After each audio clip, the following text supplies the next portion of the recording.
retired LAPD Police Sergeant Cheryl Dorsey.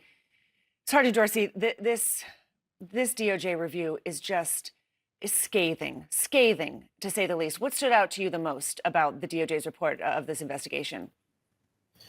Well, the fact that here we are hearing still about neck restraints being used by police officers after Eric Garner was choked to death in 2014 with a prohibited neck restraint. And so we understand and appreciate that telling officers not to do a thing, having them engage in unnecessary use of force, conduct police misconduct occurs daily. And so my question, knowing all of this now for sure, is where are these officers today? Are they still out there on the Louisville Police Department running around throwing drinks at folks and calling Black people monkeys and animals? Because if you don't do anything to deter the bad behavior, if they're not held accountable, if they're not removed from the ranks of that police department, then they live to offend again.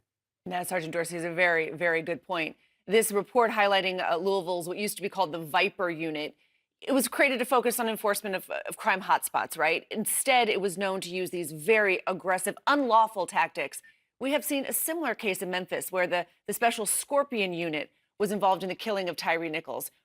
What makes these special units unwind like this, backfiring and becoming a problem instead of a solution? Well, these are the officers that I like to refer to as the elephant hunters. These are the guys that like to go out there and kick butt and take names. They have very minimal supervision, if any at all. We know in Memphis they were unsupervised. So these guys are very aggressive. Their version of events is rules the day. When an officer kills one of us, there's only one version to tell, and that's the one that they give. And so I'm not surprised at all that in Louisville they had the Vipers, disbanded it, gave it a new name, and brought it back. I expect the same to occur over in Memphis with the Scorpions. And again, those officers have been disbanded, but where are they? Back out in patrol. And so these are all baby steps. These are a Band-Aid. And something more needs to be done. And not only with the officers, but what about the people who've been arrested and convicted and are sitting in jail right now because you have a compromised officer's testimony that put that person there in the first place? Another very, very good point. The DOJ is going to review the Memphis Police Department as well. So we'll be hearing more about that. From your vantage point, what is the solution here? Is it police training? Is it a complete, is it evidence-based results? How should these departments think about policing, judging from what we've seen in this DOJ report?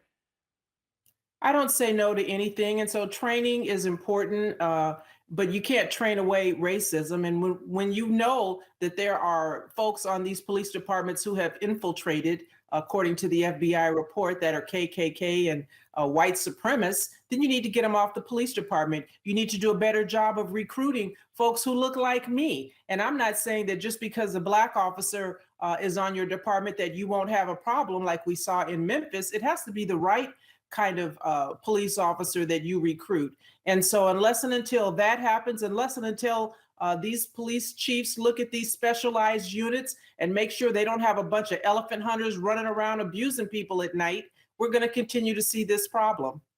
All right, Sergeant Cheryl Dorsey, thank you so much. Nice to see you this morning. Thank you.